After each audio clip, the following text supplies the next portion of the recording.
This is where it's at, huh? Table one. Let's do it. You're looking well. Thank you. How are Yes, you? last episode of last season, not so I feel much. a lot better. Do you? Yeah. Now Renard, not so good. Not so good. Oh, my hat. Precious hat. Yeah, he's in a really tough spot right now. He's in a bit of a state, isn't he? Bullets do that. Bullets can do that. They, we find him fighting for his life, and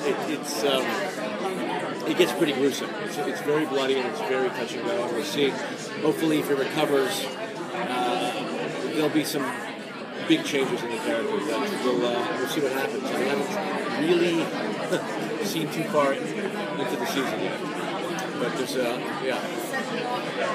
there's a lot to contend with in the beginning. Not to mention the whole hierarchy of the family now. It's kind of up in the air. Yeah. Well, that royal family is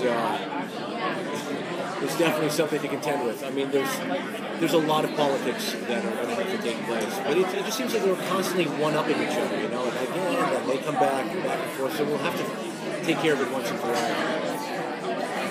Do you think the captain will eventually have a successful love relationship?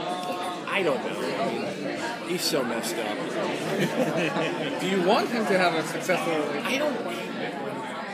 I find it hard to envision him with all the responsibilities and all the duties that he has. Because, not only is he in charge of the police, but he's also in charge of the sort of,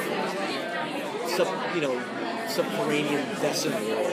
And then, in addition to that, trying to get himself into this position of power in the royal world. And there's so many things that he's constantly preoccupied with. I just can't imagine how he would fit a healthy relationship with him. That's because he's out now. And he's a dad. Oh, my God. A bit of a deadbeat dad, yeah. So I think it's very difficult. I often laugh. I can't imagine when this guy finds time to sleep. There's way too much on his plate. Way too much on his plate. How do you like doing the lines in French? I don't mind it at all. I mean, I speak French. It's fun to speak another language. It's fun to bring in fans from around the world who normally don't get that sort of international flavor on American television. It is funny, though, that if you saw the actual making of, what happens is I'm on the phone, and there's a PA sitting in the corner of my office underneath a table or something, reading back to me in English. He doesn't speak a word of French. And so there I am speaking French, and he's just looking and jumping in with English, assuming I'm done because they don't understand. And then I have to hear it back in English from a scared PA, and then respond again in character in French. And it's a real, it's an interesting situation. What about speaking of international, all the different legends around the world? Yeah. I think it's part of the reason it's had this growing success. People feel included. We borrow from different cultures and languages, and it just makes the show a lot more international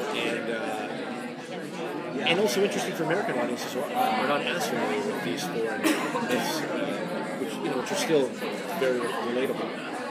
Guys, I'm so sorry I have to go. All right. Thank you. I've been pulled.